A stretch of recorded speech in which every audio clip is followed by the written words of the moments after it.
said the nyina yenim no afibia duru a Forestry Commission mpenimfo ehye nhyehyɛ said the beya emmoamoa brano bia no ye nabofo a omukɔ enwuram kokum enam no ye be suspend kakra na se ye de beto hɔ kakra na de nti a Forestry Commission any Wildlife Division ede san hyehye we nyina ba ne se eduru sa season we a emmoa no ya na dodo na afafuru anase oma wo foforo a obofo nso de esi onim aboa ya afọ otisi nwura mu ha one aboa bia obenya ne bia na obeden obekunu esan so openam anase openisika nenso mpenimfo omuso so hwe saa emmoa yi so ne nkwaye ne nsuwa nyina no omuso se daabi ewo musa wo so openam anase opewusika de nenso eduru saa brewe de a twentwen so kakra na mmoa na omafa afuro ne wawo foforo no ontumi ma ne ba no nofo anase onhwe ema abofra no enyini na omunyini a ena omase yeden edore enti abosomi miensa a eda yanim yi de Wildlife Division babe bane hunting de friend no close season no enti saa brewe de woye bofo a untimi nkonwura mu enkonkokumu emmoa na obi beka se ye no so a yedi enwuramu nam no so ye be ye dan mimi ntimi ma wo saa emuaye no ne saa hunti no ye wo mpenimfo nimdefo a omuna omawidare saa noma we nyina mu a ye bebo apini wo mu ni akogye saa nimde no adesua ne nkyerɛkyerɛmu yi afiri wo mu ho na openi eye Dr. Meyiri Zeka ono na Kumasi Zoological Gardens oda no wohwe Ghana mantem ha nyina ono soso ne Dr. Penia Sabio aboa hunwi kura etu a ono no ohu ba bi a etuo breben na aboa no hunwi etuo ene enoma bebre enkyare ye Kumasi Komfanoche Hospital ye aboa bi operation a ye frɛ no ade sa Dr. Peni ene papa ya aboa na wokɔ a wo so a no wontimi nwo no doctor ya wogina me nchen ya Dr. Freno Dr. Meyiri Zeka ene ye sa operation no ma aboa no wo fa no ho fa ne ba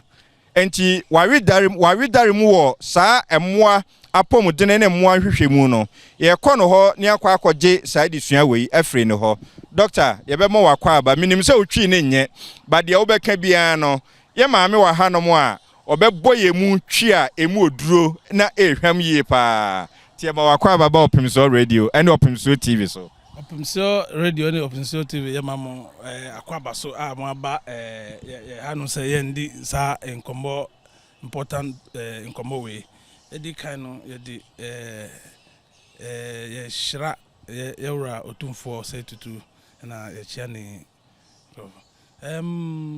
Sana odi kan ye no onim say afibia 1st August to 1st December Wildlife Division of Forestry Commission ye bane hunting and yet only hunting so ye were nkrofobia ya omukọ nwuram omukọ yi maybe nneema bi ana emmoa bi a omudi ye ndro ni sa nneema no omuso monka ho ye di ban ba say ma omun ko enwuram enkoye sa harvesting no ana hunting na ya omoye no ba Forestry Commission ana Wildlife Division wan sore keke na o kansa ye gina mra kwan so law bi wo ho a ma ye sa tumi no say ye mba ne sa we no na enche bia ye ko review ye laws 1971 ni 60 something laws no say ye Wildlife Resources Management Act 1115 of 2023 ni o my sa tumi no say year bia from the 1st of August to the 1st of December yambani the hunting of and harvesting of wild animals or wildlife resources from protected areas and in the country. Ghana ha say obe harvest wildlife and I say oh yeah hunter. Yamfa say oh yeah hunter or bofo enye sa bofo okuta say wakoto hunting gun etuo. First of all this is the police service. Now we can register etuo no. Yes, our registration no we are oba. Now yes so under the wildlife laws no. You be mount hunting license. Now ya church mu say ukoye hunting na aboa we wo ho a obetimi kuno we so untimi kuno. Na even numbers na say obetimi a hunt at a particular time no so and also your mount sa restrictions no. So ebedru brewe aye kan no 1st August to 1st we na making sure say we don't issue hunting license and our trade in bushmeat because it's supposed to be suspended. So what I say, sa na ekono. Na se ano se what tra mira way so sa Wildlife Resources Management Act 115 American no clause 20 or my power say yentwe asun kakra na the work court na ya prosecute you. Now fines no and say penalty units no is between 200 not less than 250 penalty units and not more than 500 penalty units. And imprisonment. Dr. Memo atre law no mu ne asotwe a ewo ho. Na okọ adwaman so a menim se nipa dodo na no enwramnam no mu so di eye omudwadie kese pa a meka se ne life nyina no eno na oton abosomi miensan ya ye no ye friend close season bofo entimi nkonwura mu nkokum enam yi sa nipa no wo nam ni bi wo ho a wa stock ya obeton nkakra for the next 3 months ye day anim no ana say o close ni business no akwa akotena fie. Okay, so enye sa ye wo omo amoton enam no ewrem nam no emfa no say ko Kumasi etwum no a omo wo association omo wo mo Queen Mother eya ombeji trade in bushmeat license ebedru brewery a omo ye stock taking and I yes so ye witness it say maybe mama adwa wa dikan ato adoa ewo ho wantimi anton ni nyina na closes in aba so him say within that some period no sa adoa no obeton ni nyina awie enye say afi na okọ abofo ho no akoto foforo aba so ye monitor sa we no so omo nkasa omo nim say apart from akrantie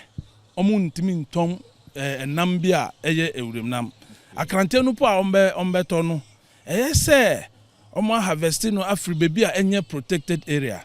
say a free protected area there just say omenya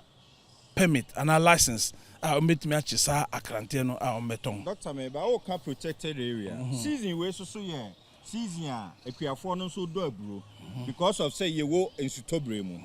na me so madom aburo na me susu se bia me ben kwaya no a nkrantie ne oyuo no otwen beba bawe maburu ana so beba bedidi o mafuo mu ne sa ahunti no masum fidie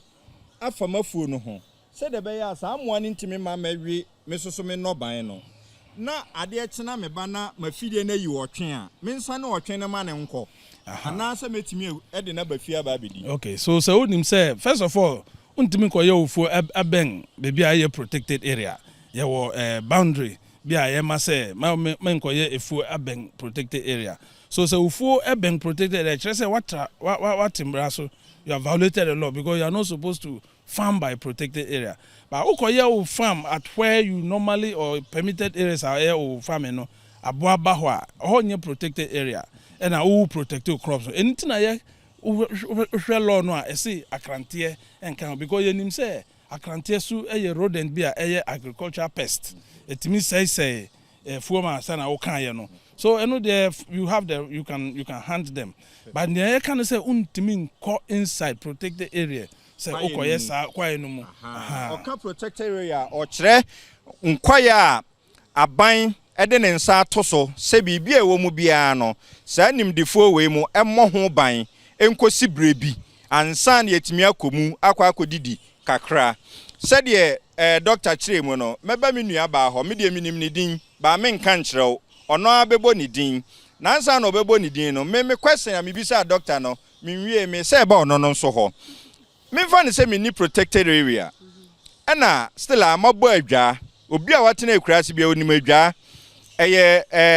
traditional fence wall a ye de to ya afuo ho said de be ya aboa bia ntimi nya den emewura mu emesei emfuo no mafuo ne ni protected area koko nyina atwa ho ahia nanso me ba ye afidie no ayi kankane ayi wotwen ayi adoa anase nwansane me ne den maame me ma so akwa aba yo me da ase mpacho ye frame jimaima usu kese na question aka question bisa sa farmer no na ifidie na wosum wo yo ifidie na wosum wo farm no ho usum fidie say enyi aboa na say empam aboa no na say usum fidie say enyi aboa no ma ache say wadwin so person yinam it's na wa should assume say fidie because fidie ni minim say yo mu ahodo fidie ni bi wo ho yi aboa na wo yi aboa no kra we pra aboa no ntimi nya ho hwe obi wo ho bia otimi kɔ ne fuom obi nkofo ba o kɔ ne fuom so me kɔ ya ne kɔ to aboa we wo ho na now ebi o di abrayen sabone pra yetimi esa na yare e ma ye ne tena ha ebi nso wo ho a ebi aboa na wo susu se se wo we no ebi ne ba ana ma me on ne ba nam nti wo suma ne ma me ne fidie no ne ba no so aka ba wa ye janka nti in the end wo kuma wo be ku ne ba no so nti aka metu fo se o kire say men kwaya say ye bo ho ban say kwaya na ye bo ho ban na enu de e be community de e na aba we fom dia fine but obi wo ho a ne fuo no e da forest na no pe nti abo no kwaya say me construction na say me pensuo he ya na fidie na asum no aje say wo hyeda na wo che sa abo no nti abo bi ti say kan ne o maka no se na ebe ya because o mo no so nti sine be bom ho ban na ye ka se wo de unya sa aboa na wo de we prakra fa ne brain ebi mu frɛ yen sa ma ye kra yetimi kɔkye sa amwan omo de ba ye wɔkrata bi e de mom sine be e wo so nyu ebusa betima be hwɛ mwan ebi kra ho bi a wo transport bi issue bi a ye bitimi nyu wa hwɛ ana e bitimi nyu wa ka na ya aboa wo ho because mwan na ye ka se mwan na ye bom ho ban no e ya nti na ye bom ho ban yo ten na doctor e ka no wo kɔ atwemu na wo be ka kyerɛ se mwan bi wo se e ma do no crown so ate ana abia omunye free so say we chirichiri ebi kra free outside the country ina kire say enwe hia say boy ye de no ho ban na da ache ye bi se na be ya so person obi orebia obenya bia na say ya renye nyina asese a nya da be na ye nya bi nso arebia me da say asema o ka say emoa no dodo na free ekwaye mu no me obi a manage moa ho yie me ta hwe wildlife currently o hwe Rwanda mampeni why forest reserve there okra emwa every so many African countries ya odo mu ba begu ne forest no mu honomo na doctor yeso ye mwai edwane ne yekum dodo na ewie no enhyehyɛ ben na wildlife division mususu mu wo se ye mwa no in as much as o mu wo open forest no yeso so ye de noma bi gu akwan mu se de be ya emwa no ye ne aban betimi aye nhyehyɛ papa ye betimi anya dodo na wo oman Ghana mu hanom because minim say moa dos oman mu a on be ye tourist ayima oman no so esikasem ekosoro medase doctor so answer me answer question no be say me can or has categorically who are the infidie usum infidie no is totally against the law wildlife laws are here can no doctor gina ho usum afidie wo kwaye mu a o se etia emra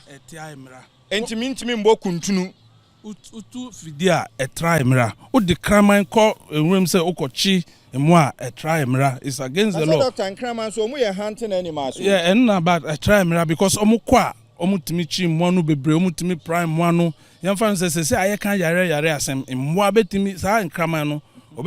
obetima fa yare ama mmanu kwa emu ana mmanu wo kwa emu betima ma omo yare na omo fa abafie na say ameka kwa sekra na makohu kusibon bi na me de wisie ne makobi agumu na me bo na se kusie no speed sene me na me wo me krama na me krama ni ntimi ntumri kan kwati kusie ne and me ka tell say e tramira say obefa nkrama akose okoye hunting asempa na mamenka bibi tell say na say yare bebre eba efri muamu a eba nipa mu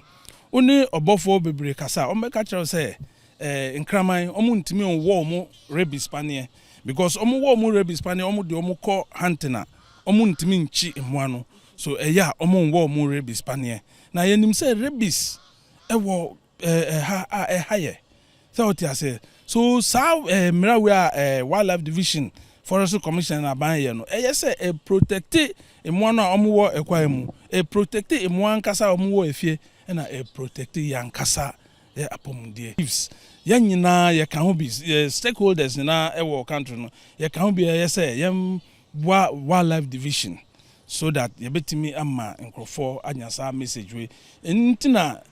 every year no Yes, Ochina say you call launchy sa close season to hunting. Ewo mankesem. And so executive director of the Wildlife Division, anywhere Forestry Commission paying for. How means there will be press interaction of the press release. Me we say a member of press release no be. So that also about dawuro na nkrofo. So oba ohwa mimi ya juma no mini Jemima ya juma no Kumasi Zoo. Your department be a friend of community and outreach department. Ya omuko schools, omuko sorry, omuko different places to meet different people. Omusa education way. So mu can be. Say mumboy na just to me spread this message about how to protect our wildlife resources, about how to prevent disease spread, about how measures are in reduce the population of wild animals we have in the country. Sena Sister Jemima Dikankaye no. Doctor Medase na me said me kind debia me obi a me pe wildlife okay. Wildlife, one of their policies they say allow nature to take its course. Yewura close season mu. Say M1 yeso mu nko anka kwaye no mu. No mu ho ban. M1 so so bi ho odene sene bi. Sabre, sa aboa so chi aboa we a me kwato so amenya ne den doctor. Aboa say na wo anka sa wo kan ya no. That is the nature food chain. Say aboa bi be aduane ama aboa bi. Kosa kodu omo wi enwura no. Omo so omewi enwura. Na ne so doctor me so me aboa o. Ese me so me ti aboa we ne. Ba ese obefa mrakwan mu. Enti na o close season no. Mo amope wurim nam no. Okọ atwum no sese a ana oho a omo ton no. Akrante so wo eno so ye wurim nam. Enti na ye ye ni Ministry of Agriculture ye mbra together na ye nhwe extension services no. Na ye mboa omo pese omo ye grass cutter farming no na mutimi ayebe ebe reduce pressure na nipa dom di ko forest mu akoye hunting na hunting no because onim say o ma amokoye hunting edu baby a omo ye we omo shija na she forest no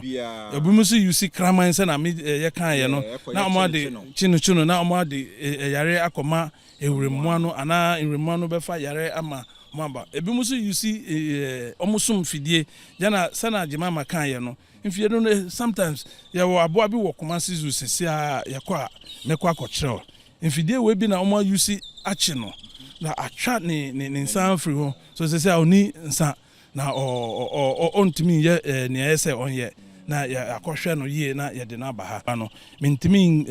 kai title no sese a by him say bullets no bi wo ha omo you see lead. And I'm say lead so bibia enyema nipadia so udu sometimes some places where there's education say omun stop it omamu license hunters no omun stop the use of lead bullets and pellets omun dey hunting no so enu dey just yen kon kind scientific research about onmu ansana yebetima di nkombo another time Opemsuo radio Medase doctor okay mahusema mi Jemima pese oka bibi na no ya no meka ntima mintie o yo medase pa na me kan kakra fa nienti ehunhia se ye be ma ho kwan ma close season na ye adwuma won say wo kan bi say ye do fu on say anse be do fu to me bia ye jama ya sasne da ho kakra sna be asasne na kasa be ye nhu adwuma eno sa no ukodo no maye na eba kama sans na muwe ye jama mo so mo nanti on be sa time no so mo timi de boa soil no ya ye ben forest no by all means say soil no ye richer e be affect your farms no so na ye so enya nutrients na nyoma ewo mu a e ma no ba nyi kama sa muwe ya so sebi omo ejo monaya no so my so ne enriched enti nyina ya ntina sa nyoma yo se na be boayen that's me so me dase na doctor nkasa emu no meti asem bi se enu ntina ye encourage nkofo se momra ne enkyere me kwan fa so a ye yen enkrante doctor me bi se o eye wildlife division muna mo kyere se de si yen enkrante te se bia meti Kumasi ha Kumasi ye city meti Kumasi mfinfin te se Ashtown meni asase wo krono agya metimi dia ye enkrante kwan be so na mefa me kase meti Ashtown a metimi dia ye enkrante So asembisa we awoka no niembetima kan say Ministry of Agriculture na omwo sa tumi no say ombe support and ombe educate farmers on some of these things and na me can say meaning say extension services Ministry of Agriculture ko ho omwo nipa ometima chrew sana moye enkrantie sana moye adanko and snails and this imwano ba ye ya wo ha no ye de omu apomdie yenim so say omu chrew oh yeah maybe fire Arabia obetimi abaha na ya church betimi abwa exactly so Ministry of Agriculture no and a tre say dey see yen no kwan be fa so a obeyen no ne sa no ma ni nyina ne ba bi a ye fa so a ye yen wo mu okay me da say yen kase no e ba wie ya no minim se wo bibi kakra wo de beja ye kwan a nansa na no wo hwe ye chi ha ye gina ya se ye ofe nature reserve no ebia ni we Kumasi mfinfin minim se nipa dodo na sori o muso Kumasi zoo de empan nko a Kumasi zoo de hwi ni honomo anopo ya me ni penim bi kasae o se oba Kumasi zoo it's been over 15 years now eno wan akra se me kase zoo ha emoa wa ha na ye ba bewura mu ama wa wani ahumu ani bi how's ni beka se dey ka gani fili so what you say ubehu no fili wudi wani ebehu mmoa ni bi na enya mmoa bia keke ena enya mmoa bia sabi o komdi o mu anase omu yare migina ha me hu se brochire wo se ye friends sa anwansane bia na beben ya fufu bebre no ni twidi de sen nkan ni twidi no na me hu so mu hurihuri efe kra keke na me hu otwe ajanka bi o na hwe ne nan na ye video mu history e wo book mu na beba ha no otwe ni gina hokra na emma wa homeka keke mesre se zoo na e wo Kumasi ha no e wo botaye kese bi nti a ye de si ha no mo e ma obi antena ba bi anka se Kumasi zoo na age space nti enyim free Kumasi mfinfin na hwe nwura atwa ehu nyina hie ya wei ene ta twe carbon dioxide ye kire sa gadget ya edi pollution ebre ye nipadua no ohwe ye chi aye green ya we mu na gisa afin no ne free ahomache iko no a release the friend oxygen ni enyamframa papa ama ya hrawa mu ayeden ate ama ye doctor we de menye expert anase maka ne yi waka ne yi papa ba se na wo ka no mintimi cambium na ne de bia me ye interview say me can say Kumasi ye friend no Garden City of West Africa. Very good. They be American say Kumasi Zoo na here the garden within the Garden City. So what can ye pa emwa omo ha no. Enye ne nyina na ye ewo enclosures. Emwa bebre wo ha omo na hwe butterflies omo na wo ka kra say wansane bi betimi apie wo ha. Yes, ye wo wansane omo na kankane. Ye wo wansane. Ya ma omo say omo nam free e wo ha. Say what you say so that ebedu tambia omoba ombeba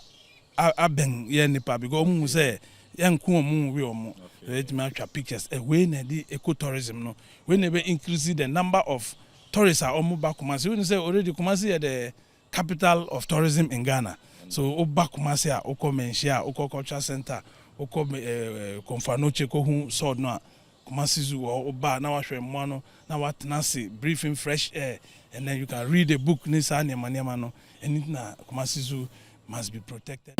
Obensu ye gidigidi. Nto baba na abo bi wo ho ye gidigidi. Obensu ye din. Nto ba se na abo na tie wo de hwa abo no na appreciate se abo we say no tie te se na nipa ye mu bi tie no na men disturb ya abo e bi so ba hanso a ye sere ma wo hu se ha ye neat pa ye bo modern se ye be ma ha ye neat. Nti ye ba ye ma ye nya hafi. For me bia mbo abo e bia ntizi abo bia wo ba wo hwa abo na we twa picture kama na afedie se bibi foforo na bi opeso support zoo a wo be hu mpanyufo na ya hwe ne betimi aya afa ho me da se aha eye Opemsuo TV Opemsuo radio na se de ya ba Kumasi zoo no ye benya bre aba abeka aboa bia ho abakwasem a kirew na dodo na omunim se Kumasi zoo hwi ni ho no wo so ayede wahu bi me da se